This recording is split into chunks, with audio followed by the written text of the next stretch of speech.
ഭാര്യ മറ്റൊരാളുമായി പ്രണയത്തിലായതിന്റെ പേരിലോ വിവാഹം അസാധുവായതിന്റെ പേരിലോ ജീവനാംശം നിഷേധിക്കാൻ പാടില്ല. ഈ വിഷയവുമായി ബന്ധപ്പെട്ട കോടതി വിധികൾ രണ്ടാമത് പരിശോധിക്കാം. വിവാഹം പരസ്പര ഇഷ്ടങ്ങളുടെയും ധാരണകളുടെയും അടിസ്ഥാനത്തിൽ ഇരു കക്ഷികളുടെയും സമയക്രമമനുസരിച്ച് നടപ്പിലാക്കിയെടുക്കാൻ കഴിയും.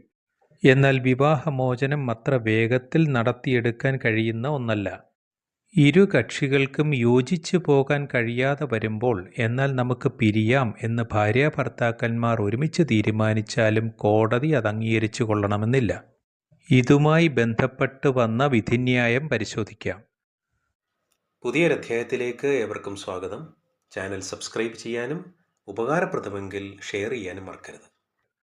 നിശാന്ത് ഭരദ്വാജ്, ഋഷിത ഗൗതം ദമ്പതികൾ പരസ്പര സമ്മതത്തോടുകൂടി ഹിന്ദു നിയമത്തിലെ സെക്ഷൻ 13B പ്രകാരം വിവാഹമോചനത്തിന് കുടുംബ കോടതിയെ സമീപിച്ചു. എന്നാൽ കോടതിയാകട്ടെ വിവാഹമോചന ഹർജി തള്ളുകയാണുണ്ടായത്. തുടർന്ന് ഹൈക്കോടതിയെ സമീപിക്കുകയുണ്ടായി. ഹിന്ദു നിയമത്തിലെ 14-ാം വകുപ്പ് പ്രകാരം വിവാഹം കഴിഞ്ഞ് 1 വർഷത്തിനകം ബന്ധം വേർപെടുത്തുന്നതിന് കടുത്ത നിയന്ത്രണങ്ങളുണ്ടെന്നും ബന്ധം തുടരുന്നതിന് അസാധാരണമായ ബുദ്ധിമുട്ടോ പ്രശ്നങ്ങളോ ഉണ്ടെങ്കിൽ മാത്രമേ വേർപെടുത്താൻ അനുവദിക്കുകയുള്ളൂ എന്ന് കോടതി വ്യക്തമാക്കി. ഹിന്ദു മതാചാരപ്രകാരം നടന്ന വിവാഹമാണ്. വിവാഹം പവിത്രമാണ്. അസാധാരണമായ ബുദ്ധിമുട്ടോ ധർമ്മച്യുതിയോ സംഭവിച്ചാലല്ലാതെ വിവാഹം കഴിഞ്ഞ് 1 വർഷത്തിനകം വിവാഹമോചനം അനുവദിക്കാൻ കഴിയില്ലെന്ന് ബഹുമാനപ്പെട്ട ഹൈക്കോടതി ചൂണ്ടിക്കാണിക്കുകയുണ്ടായി. അലഹബാദ് ഹൈക്കോടതിയുടേതാണ് ഈ സുപ്രധാന വിധിപ്രസ്താവം. മറ്റൊരു പ്രധാനപ്പെട്ട വിധി വിവാഹം അസാധുവായാലും മെയിൻ്റനൻസ് നൽകണമെന്ന് സുപ്രീം കോടതി. ഹിന്ദു നിയമത്തിലെ സെക്ഷൻ 25 അനുസരിച്ച് ഒരു വിവാഹം റദ്ദു ചെയ്യപ്പെട്ടാലും ജീവനാംശത്തിനുള്ള അർഹതയുണ്ടായിരിക്കും. അത് ഇടക്കാല ജീവനാംശമോ സ്ഥിര ജീവനാംശമോ ആകാവുന്നതാണ്. ഭാര്യയ്ക്കും ഭർത്താവിനും ഒരുപോലെ ഈ അവകാശം നിലനിൽക്കുന്നതുമാണ്. കേസിൻ്റെ സ്വഭാവം, കക്ഷികളുടെ സാഹചര്യം തുടങ്ങിയവയെ ആശ്രയിച്ച് തീരുമാനമെടുക്കാവുന്നതാണ്. ഒരു വിവാഹം അസാധുവാകേണ്ടതാണെന്ന് പ്രഥമദൃഷ്ട്യാ കോടതിക്ക് ബോധ്യമായ കേസുകളിൽ അന്തിമ തീർപ്പാകും വരെ ഇടക്കാല ജീവനാംശം നൽകാൻ ഉത്തരവിടാവുന്നതാണ്.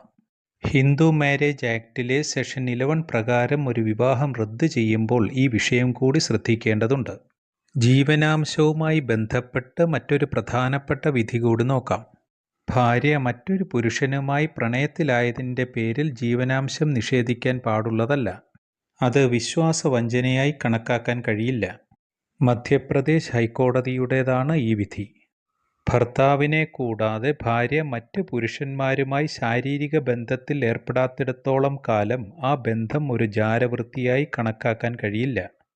ജാരവൃത്തി തെളിയിക്കാൻ കഴിഞ്ഞില്ലെങ്കിൽ ഭാര്യയ്ക്കുള്ള ജീവനാംശവും നിഷേധിക്കാൻ കഴിയുന്നതല്ല.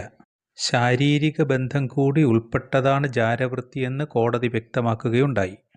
മറ്റൊരു പുരുഷനുമായി ഭാര്യ പ്രണയത്തിലാണെന്നും മെയിൻ്റനൻസ് കൊടുക്കുന്നതിൽ നിന്ന് തന്നെ ഒഴിവാക്കിത്തരണമെന്നും ആവശ്യപ്പെട്ട് ഭർത്താവ് കോടതിയെ സമീപിച്ചു.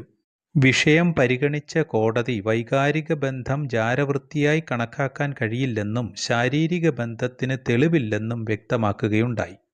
ആശുപത്രിയിലെ വാർഡ് ബോയിയായി ജോലി ചെയ്യുന്ന തനിക്ക് കുറഞ്ഞ ശമ്പളമാണുള്ളതെന്ന് ഭർത്താവ് വാദിച്ചെങ്കിലും കോടതിയിൽ സമർപ്പിച്ച സാലറി സർട്ടിഫിക്കറ്റ് വ്യാജമാണെന്നും അതിൽ സ്ഥലം, തീയതി തുടങ്ങിയ അടിസ്ഥാന വിഷയങ്ങൾ പോലുമില്ലെന്നും കോടതി ചൂണ്ടിക്കാണിക്കുകയുണ്ടായി.